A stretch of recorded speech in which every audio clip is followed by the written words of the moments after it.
You're watching Pyro Media Network. I gotta tell you something I could do. I could be running or I'm chasing you, but I won't. Cause I got better things to do. Rather spend my precious time chasing somebody who loves me too. If I got $1 for every time you slam the door, I would be the richest girl alive. If you hadn't run away every time I asked you stay, you would sleep right next to me tonight. When you didn't know me, all you wanted was a game to play, and you couldn't handle that I had my ways. I found your magic and your side chicks. I'm a winner, babe.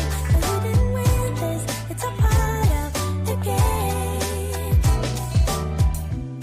In the beginning, I just didn't Thank you for know. tuning in.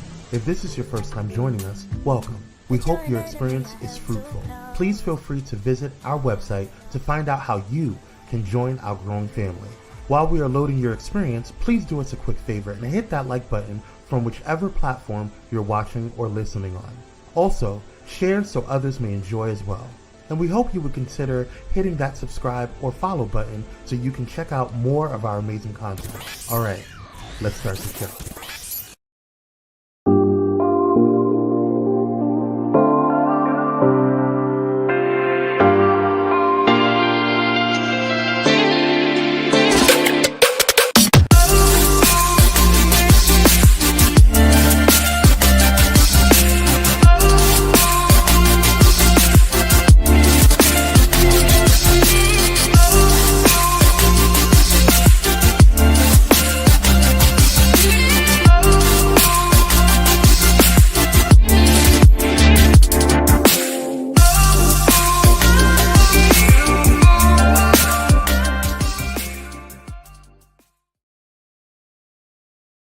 Hey. Happy Friday, Junior, to all of those who celebrate. My name is Dr. Nicole D. Vick of Nicole D. Vick Live. Thank you so much for being here. I'm so very excited for this episode. As you know, I come to you live almost every Thursday. Sometimes my sister need a break, sometimes. But most of the time, I'm here on Thursday bringing you the public health, social justice perspective in the Black community, specifically in Los Angeles, because that's where I'm at right now. It's been an interesting month. Yes. Some things I can't talk about a lot, but I want to just say like some stuff has happened in my personal life that is quite interesting, and I don't know what to do with it. You'll hear more about it actually next week, and I'll talk about it then. But other than that, I'm all right. Me and my cane, we've been making our way outside. We've been doing stuff and whoop-de-woo. Everything has been okay. So I really don't have any complaints. So today's episode is about the future of construction, but not really just that. There's someone that I happen to know, and we've connected over the years and kind of have this friendship, and we actually started to do these morning sort of like catch-ups every so often. But life happened, the ankle broke, stuff, people, and then we kind of stopped those. But I saw her, and we'll talk about where I recently saw her, and I was like, hold on, why you ain't been on my podcast? And so that's why she's here today. So I'm really excited because I want to talk to her about her career trajectory and sort of the future of the industry that she's in. And I feel like, y'all might as well learn something new too. And let me just say this, I have been read her bio, but I had reread it just now. Listen, when we talk about Black girl magic, this girl got 2 doctorate degrees, 2, okay? Not 1, but 2. So we got to bring her on because I'm excited, and I really just want to get her on here, and we just going to chop it up and get real excited and have a good time. So please, Kwame, please bring I can't even talk. I'm so excited. Please bring on my guest, Dr. Giovanna Brasfield.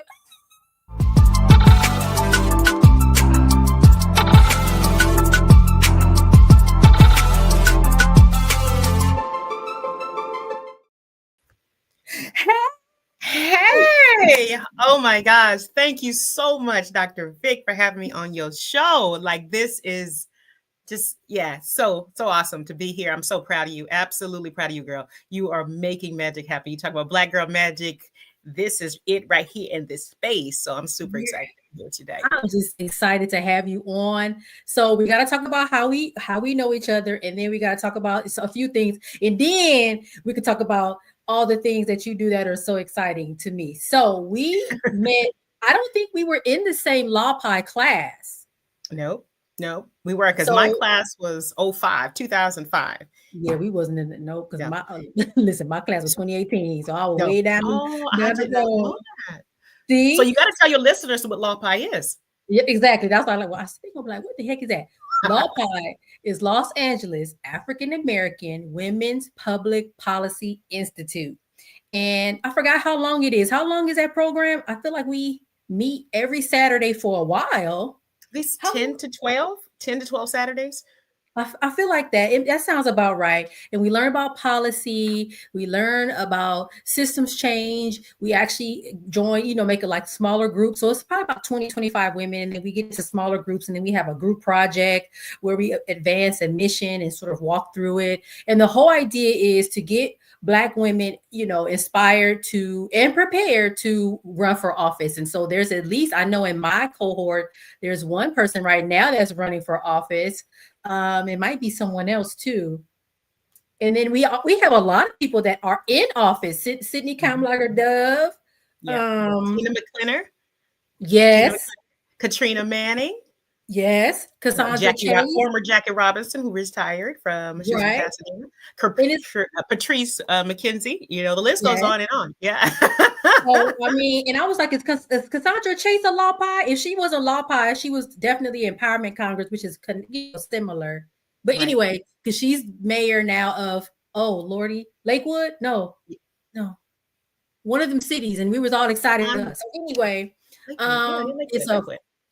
it's a fabulous program. If you're in Los Angeles, applications usually open up toward the end of the year. And I know they start the program at the beginning of the year. It's amazing. So that's how we met, because we were at some event that Patrice had put on at Volcano. That's where we met. Yep. The networker. And pulling all the alums together to kind of just position this program is truly amazing. I was a second class. They started in 2004, and truly it was initially created to help women position for public policy roles. But now it's boards, commissions, committees, task force, and really being involved and engaged in the public process. And so the room, like you're saying, at Volcanoes was filled with dynamic, amazing women just sharing information about what they're currently doing, how they can connect, the resources available to really help everyone elevate. And from that, you and I we sat next to each other, if I recall. Or across one or the other. Yeah. We just connected. And that's just how it is. I think that's also the beauty of Black womanhood and sisterhood. Like I don't know what class you was in. You didn't know what class I was in. Like, no, I didn't.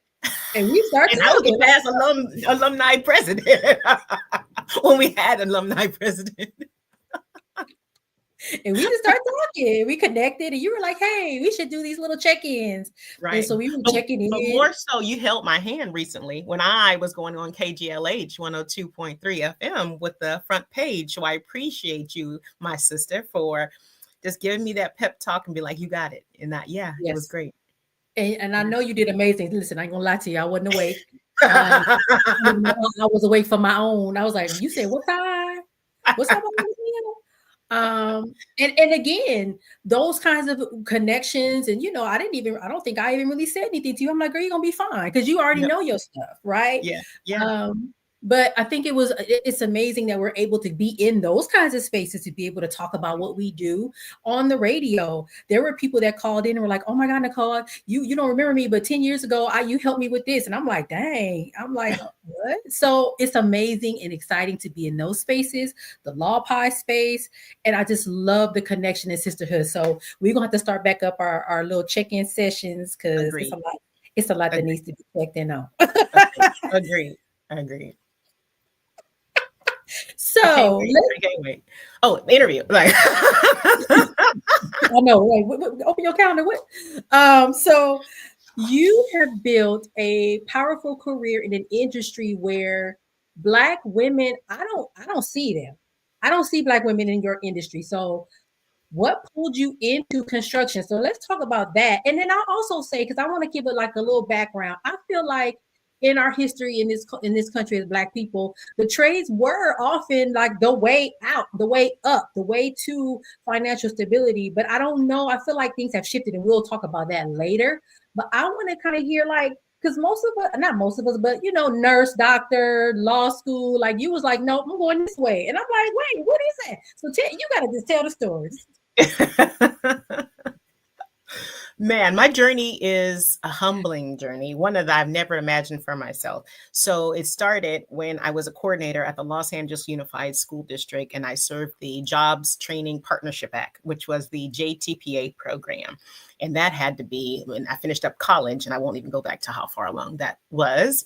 But the JTPA program eventually evolved, and it provided educational services, job training, employment services to economically disadvantaged individuals and also unemployed adults, helping dislocated workers with resources for jobs. That program actually evolved into the Workforce Investment Act that is now currently the WIOA that everyone is talking about for career technical education, which is WIOA is Workforce Innovation and Opportunities Act that came about in 2014, I believe.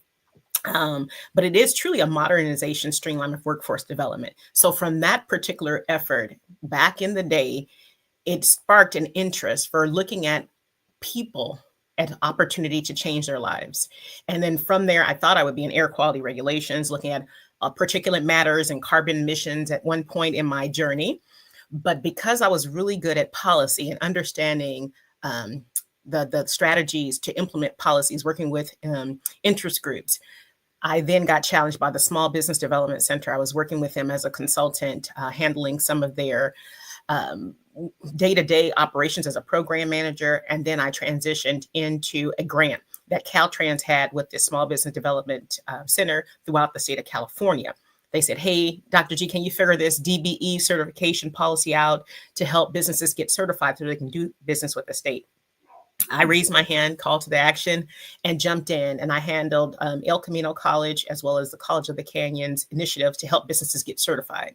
Did exceptionally well in that space and continued to really grow in construction, getting more knowledge of understanding of the overall impact beyond the policy, looking at the people, the faces, the communities that these amazing projects were impacting, and then really thinking about every skyline, every bridge, every transit line, every infrastructure plan has behind it real people, real communities.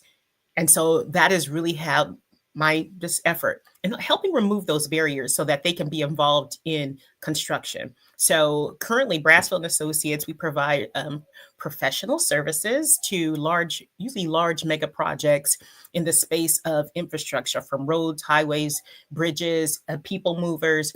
But we work with teams for business outreach, workforce development, compliance, and also community engagement. And so it's really been just something that's really fueled me when I think back to being that person that was told you can't do, or you don't fit in this circle.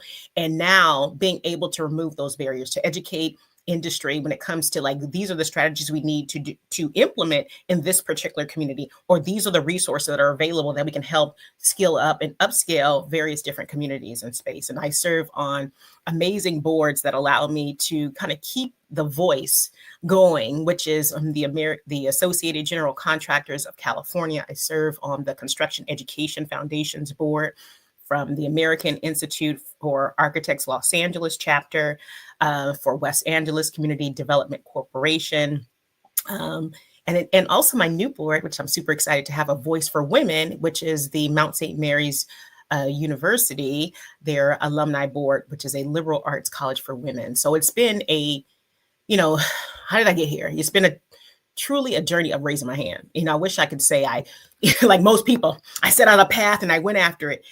It's been people placing me in rooms and space that I didn't even imagine for my life. Like I said, I started off thinking about air quality regulations. I was a geek. I used to drive down to the South Coast Air Quality Management District in Diamond Bar, sitting there looking in books about air quality regulations and hyper minis and ultra Vs. I worked for Nissan at one point in my career. And now here I am looking at blueprints, talking to construction managers about schedules, looking at bid packages, procurement. And it's just amazing, just the influence and the impact. Amazing. And I think you've said so many things in just that short time. Though it's like I answered your question.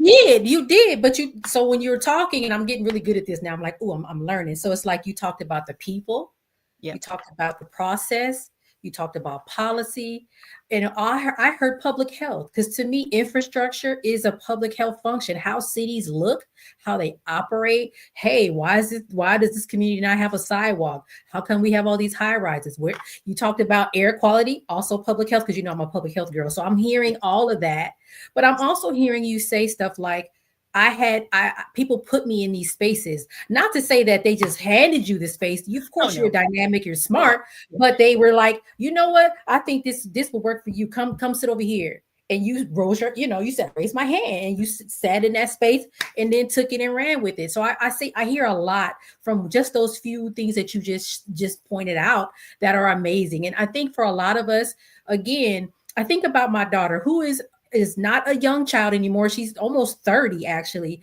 but she's still trying to figure out her life. And I feel like in some ways, what you just mapped out is exactly what I'm trying to tell her. Sometimes you don't quite, you just go, you just start, and then it leads to something else, and then it leads to something else, and then you're like, dang, I really like that, and then you're like, okay, I'm in my stride. But it doesn't always start off where, like you said, you wake up and you're 10 and you're like, I want to be a doctor, and then you just go that route. It doesn't always happen that way. So I really appreciate you kind of sharing that. Well, I was at the school district doing this, and then it turned into that.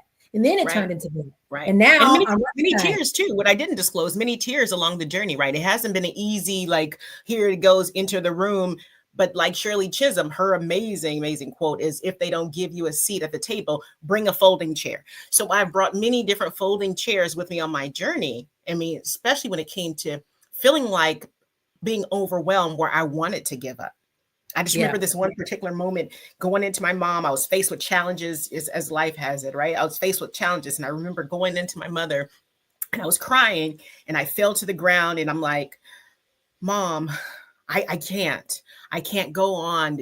This is too much. This is, the woe is me. And at that moment, she said, hey, why don't you just give up? It's okay. You can just, and I remember looking up because I was kneeling down. I remember looking up and say, Mom, I need you more than ever to encourage me, because I don't have the strength to encourage myself, right? And far too often, we as a people and as a community will hear that negative voice and that spirit, whether it be from internal or external, and give up. So that opportunity allowed me to tell her what I needed to hear, which is keep going. And I'm so thankful I kept going, because it was a pivotal point in my career of what to do next. And it could have changed the whole trajectory of my where I'm today. And so again, it wasn't that she was discouraging. She just didn't know, I think, how to support me during that moment.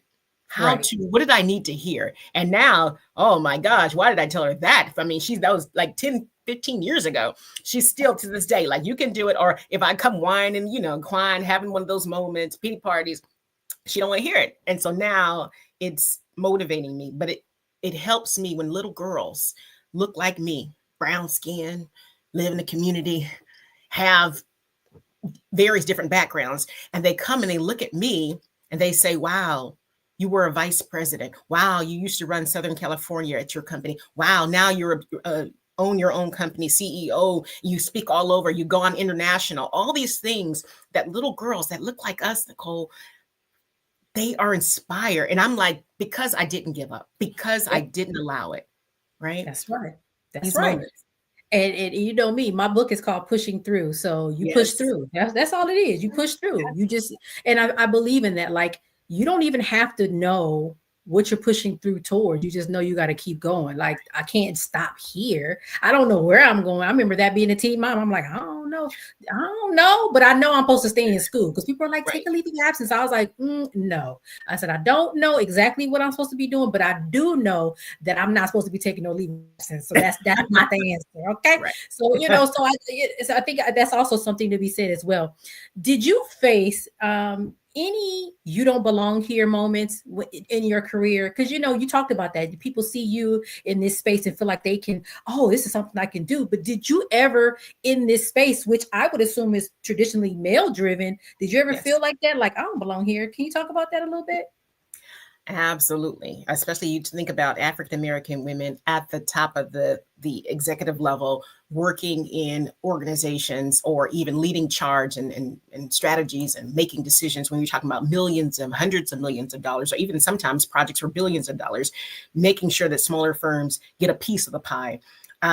There were different challenges along my journey, but one of the things that I had a chance to do was make sure that my voice was heard. So I've been very, very strategic and making sure that I have my allies before we go to the meetings. You just like to say in politics, you count the votes before you go to the room. You don't wait till you go to the room and figure out who's on your team and who's not on your team. So that has been very, very helpful along my journey. And then also not paying attention to it, not paying attention to if someone thinks I'm worthy to be in the room or not. That to me is irrelevant. What matters is when I'm there, I'm making an impact, not only for myself, but those who are coming from behind me, and making sure that they too know that it's not an easy task, but they can have an impact and make an impact for others that look like. I think about this one particular meeting. It was for Southern California district meeting, and I had to present updates. And I remember him saying, "Oh, that's your little task, Dr. G, you'll do that." And I said, "Hey, I need you," again, it was a pre-meeting. "I need you to make sure that we're raising the elevation on the agenda, and also we're having a different kind of conversation of why this is important. I need this to be anchored in the revenue that we're going to generate as a company." And then from there, changing his perspective of why it was important, why I needed to be in the room at this high level meeting, why the focus needed to be on these programs and strategies and the conversation. And after that, I got his buy-in. I got his buy-in to really think about inclusion differently. And it was all hands on deck. It was getting the buy-in that really changed, what they did and how they operated. Awesome. And you mentioned inclusion. And after we come back, we're going to go to break, but we're going to come back and talk a little bit about DEI in construction and sort of your take on that and the work that you've been doing. So we'll be back in a couple minutes or so. All right, let's go to break.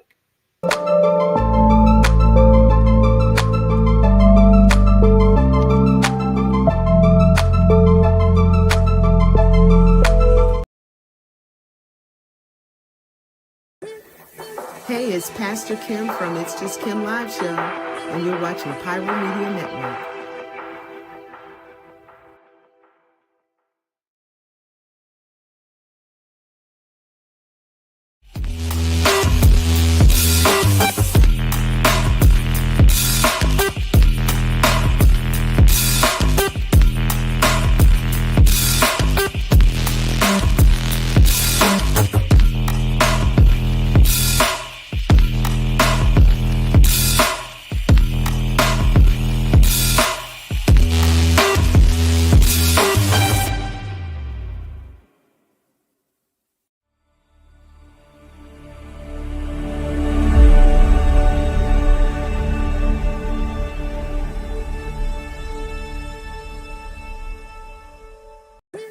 What's going on, y'all?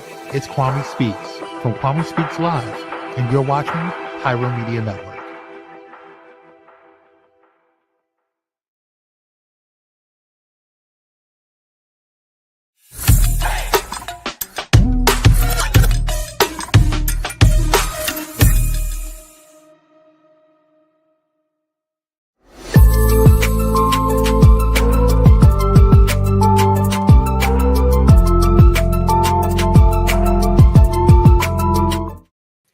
And we're back with Dr. G talking about construction and all the things. And you wanted to give us a little bit more insight or input on that whole question that I asked you about if you faced any you don't belong here moments early on. Did you want to add any additional insight? Yeah, absolutely. I'm going to encourage your listeners to when they're faced with that, everyone is faced with that along their journey, whatever it may be, is when you're faced with that, don't take it as a negative to be discouraged. Think of it as an opportunity to really be empowered. Like, what can you do to strengthen your skills? I think back to when earlier in my career, I was coming into construction and I had to figure out construction schedule and learn about the dynamics of running a job. And this one particular executive said, hey, if you want, you're going to have to drive out to Highland, California, which you know is pretty far at the base of Big Bear, the 330 freeway. So it's about an hour and a half drive. You're going to have to drive out here and meet with me. I don't have any time to meet with you any other time. I said, okay, the challenge is on, because now I want him to train me so that I have his leadership eye at the executive level. So when I'm talking to people, they understand what I'm talking about. I understand what their value is important, but more so they understand how I fit into this bigger piece of the pie. So I drove, I committed.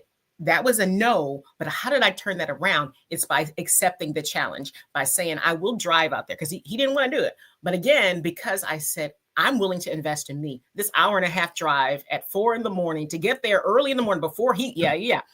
But again, it's about yourself, making that investment. Or there was a compliance conference that I had a chance to, I really found valuable. It's called American Contract Compliance Association, that helps practitioners in the DEI for construction space, or the people who write the RFP, the policies, help them become stronger in space with policies, rules, implementation, compliance, enforcement, what have you. This conference was really important to me in my career.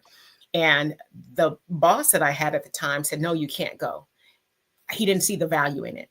And so what I did was, again, another investment in self. I took that no as an opportunity to say, I will go. I didn't know how I was going to fund it, because it was a week-long conference. You know, your hotels add up, airfare adds up. And I just made the commitment. I ended up flying out there.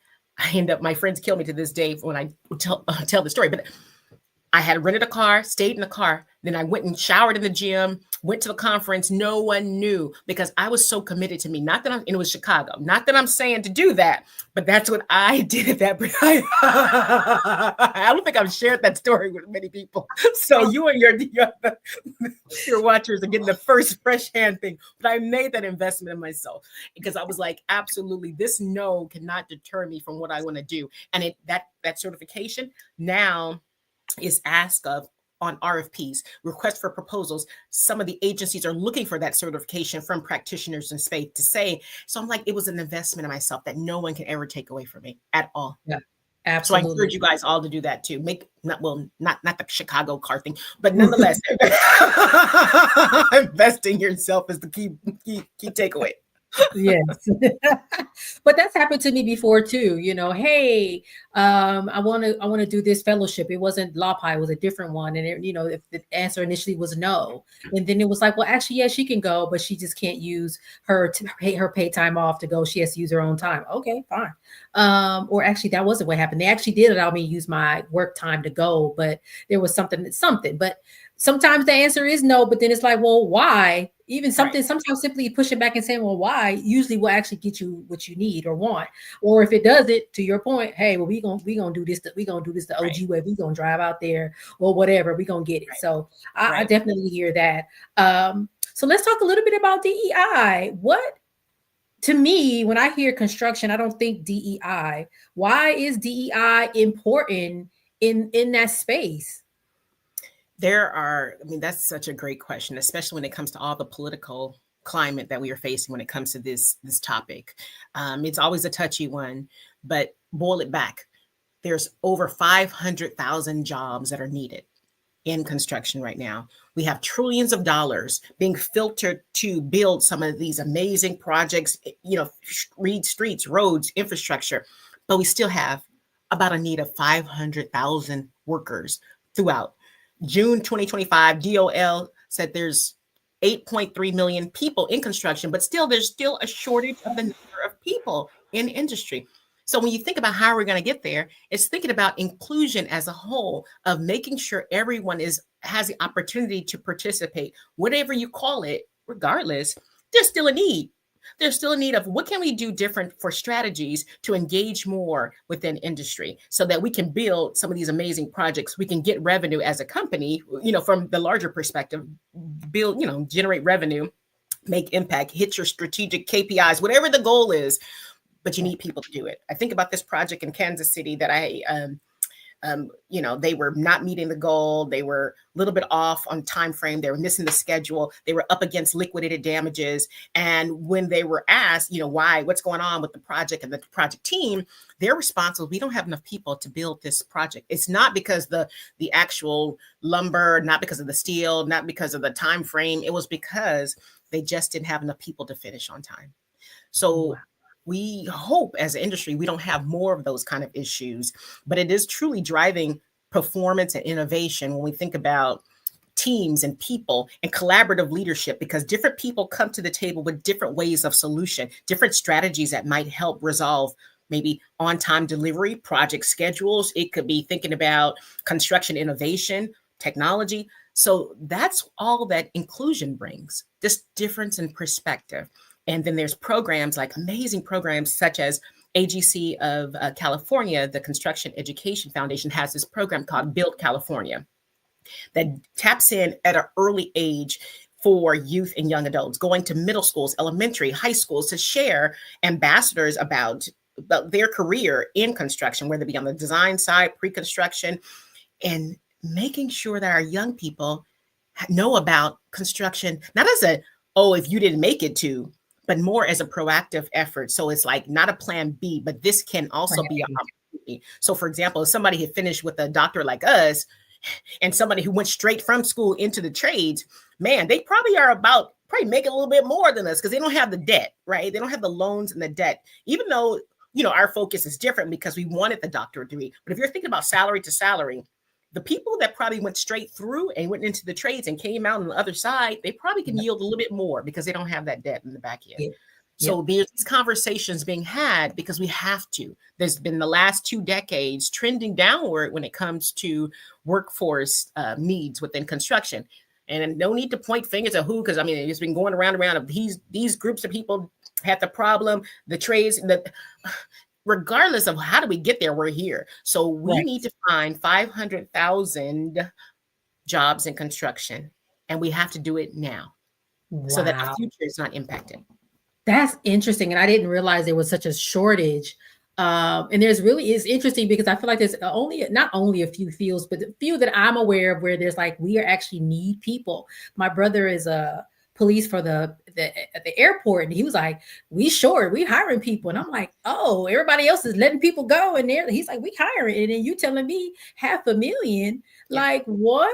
And I think you're right about this, it not being a fallback, it being actually a plan A, because again, as I said earlier, I feel like at one point in our nation's history, for a lot of us that are minoritized folks, the trades was actually the way to middle class stability. I'm gonna buy my house, I'm gonna build my house, or whatever it was, right? Because you had these really strong union jobs. I think about the electricians, all these people that are skilled, and they can charge because baby, I can't do it. So hello. They'd be like, oh, it's gonna be this much. What I'm gonna say? I can't do it. So you know what I mean? I think, and then even one thing too is even when COVID was up and very, very, still here, but more prevalent in 2020, 2021, we were classified as an industry as essential workers. So we were still working round the clock, making sure those projects were delivered. There was emergency work being conducted. There was no slowage at that given time. So here it is, a career opportunity for those who are thinking what to do, where do I start, or even those looking for a career transition, because there's a huge population of retirees that are coming, right? People are retiring. They're just going away. They're not necessarily carrying those back to industry to share because they're retired. So what does it look like? Is making sure that, again, you pay attention to what's going on. The construction had no slowage during COVID. That's crazy. I was still showing up. I didn't want to. My bad. Right. Like, hold on, wait a minute. Lights off. You stand over there. Okay. So let's talk about the future of construction, at least from your perspective, what you know. So, we were talking about AI in our little, we were talking before this. And I was like, dang, this Chat GPT, you can ask it anything. And I was telling you, I was asking it to help me redesign my bathroom. It was giving me paint colors and stuff. And I said, watch, one minute it's gonna say, would you like me to send somebody to your door to paint your bath? I'm like, what? So is there any? And I think I was joking with you. I was like, oh my gosh, is AI going to take over construction? And you were like, I mean, I don't know about a takeover, but we're using AI. So can you talk a little bit about that too? Like, will that help with the $500,000 people shortage? Like, I mean, are robots going to be making buildings? Like, what's going to happen? Well, I don't know about the building making, but there's probably someone out there testing for that. But AI will help when it comes to automation and predictive scheduling, drone inspections, robotics. There's a lot of innovation being made in this space when it comes to technology, AI-driven project management tools, thinking ahead, kind of if this, then that scenarios when it comes to efficiency, project schedule, building. And the data overall truly can enhance decision making. Yeah, just to make overall, it's faster, but again, it doesn't take away people. So that's the, a lot of people worry, oh, it's going to take away people. It doesn't take away people. We still need to build, but again, it helps with efficiency and predictive scheduling. Yeah. And I would imagine there still needs to be those engineers, on that AI end, building things or creating the sort of applications for the stuff to make sense anyway. So yeah, I don't think it would ever replace people completely, but I feel like that's exciting too, as a potential like career path. Well, who's on the side of the apps and building the things so that the computer knows what to do. So very exciting. Are you excited about that? Are you scared about that? Like, what is that? Oh man. I guess it's needed. You think about timing and projects and efficiencies and costs, budgets and, but it is a new way of thinking. I can't go without saying it is a new way of thinking, because now you're like, how do we go faster? Are we more efficient? Maybe we look at trends based on all the data that's collected in a more robust way, or even the robotics aspect of it. So we'll see, we'll see what the future holds, but it is currently being implemented on many different job sites around. And there's many conferences such as Procore that does an amazing conference. There's Autodesk University. They're having their technology conference coming up soon, but there's these mega organizations that focus on technology and innovation and driving change within construction that are looking at these best efficient ways. And even for data, for example, there's LCP Tracker and B2G now. LCP monitors workforce, and B2G now looks at the payments going to smaller firms or at all tiers on most of the contracts. So there's all this technology being used, and it's thinking about innovation. Yeah. But AI will be, it'll be there. It's not going to go away. And I think what I've been saying, like even to my brother and folks that I talk to, like everybody's like anti, Tesla, for example. And I'm like, well, you have to kind of embrace it. Of course, the person, we don't necessarily like him, but you have to kind of embrace the technology or we'll get left behind. Right. And I think I see that happening in our communities. A lot of us that don't have Wi-Fi or we're not sure how to do stuff. And so we get left behind. Stuff be happening. We don't know what's going on because we scared of it, or no, embrace it, pay attention, be curious, think about it, learn how to use it, because we will be left behind, right? And they love leaving us behind. So learn how to use the thing, ask questions. Because I was even saying, and we're getting ready to close in a minute, but I was even saying, like I was telling my brother, I said, wow, because he has a Tesla. He said, look, it drives by itself. I said, so will we need driver's licenses in the future? Because if the car is driving itself, do I need a license? I said, so, and I said, listen, if I'm 85 years old and my daughter can't take me to the doctor and I can just get in my Tesla and it takes me, do I need a driver's license? And he was like, Doc, you just blew my mind. Wait a minute. I'm like, whoa, do I need a driver? Wow. See, but if we're scared of it, no, baby, I need to go to the doctor. Oh, you can't take me. That's all right. Come on, car, let's go. You see what I'm saying? We can't be scared of it if it's going to be helpful. Now we do need to, harness it in a way. Right. But I'm just saying we can't be afraid of it. So I'm just, that's just something I hold true to my heart. Like I can't be scared of it. It's a little scary, but I can't be scared of it. So Yeah, well, I think about what I want to tell your listeners, because I know you dive all the time into public health, wellness, is making sure when you think about construction, there are so many different initiatives when it comes to health and safety and wellness when it comes to construction. We have one of the highest suicide rates because of the stress and demands. Yes, the stress and demands.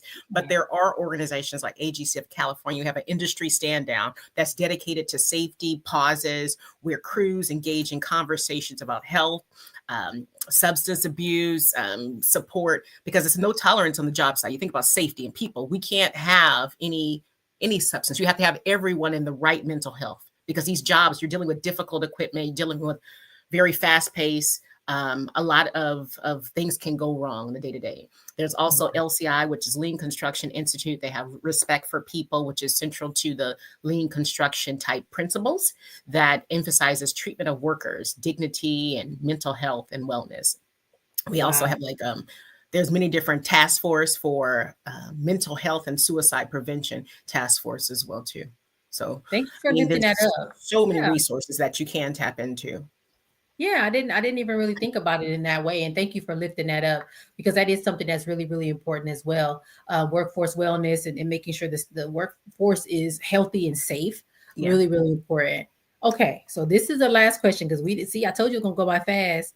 The last question is, you've built power in an industry that, let's be honest, it wasn't designed for you. They wouldn't think about you, Black woman, in this space when they, What does that power mean to you now? It means reach back and bring others along.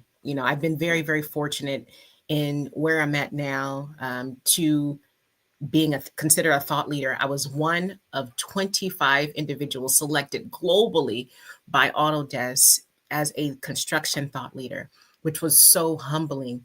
And so my role in this space is not only to be a thought leader, but is to figure out ways to make sure that others too can advance.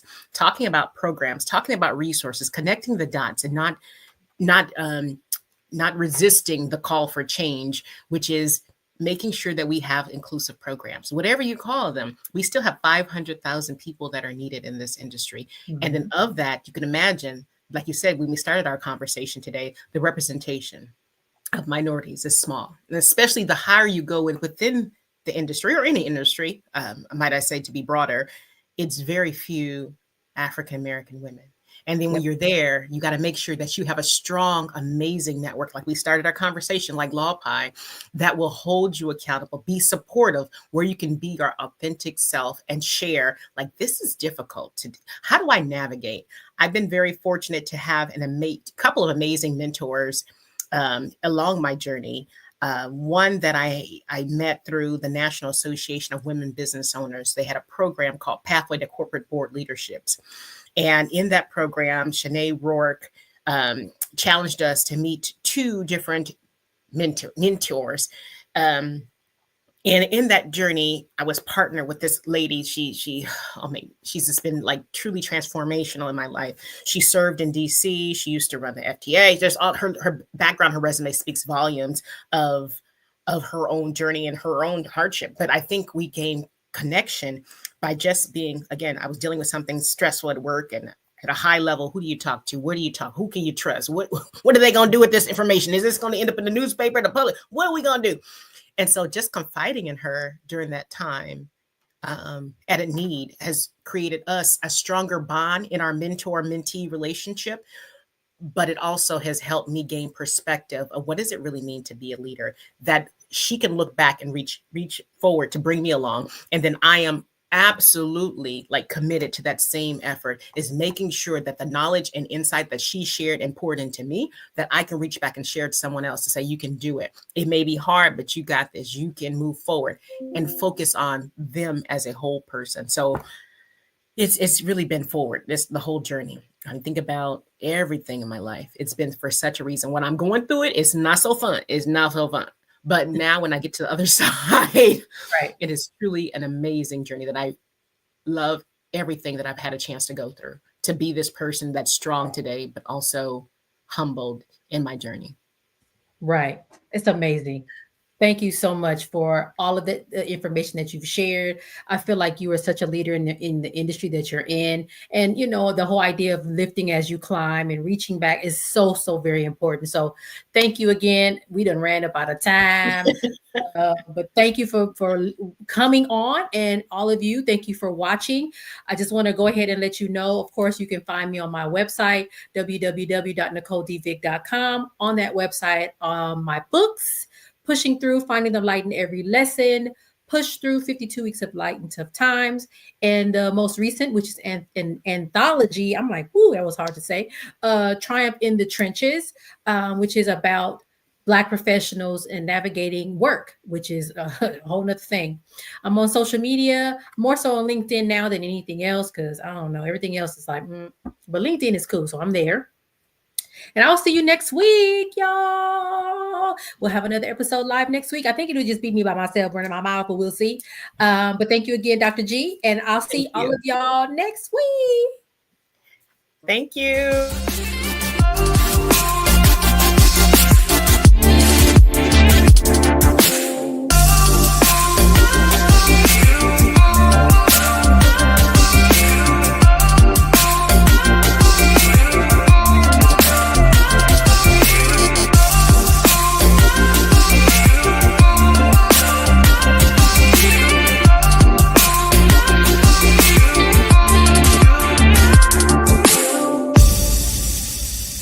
Thank you for watching Pyro Media Network. For more information, please visit pyromedianetwork.com.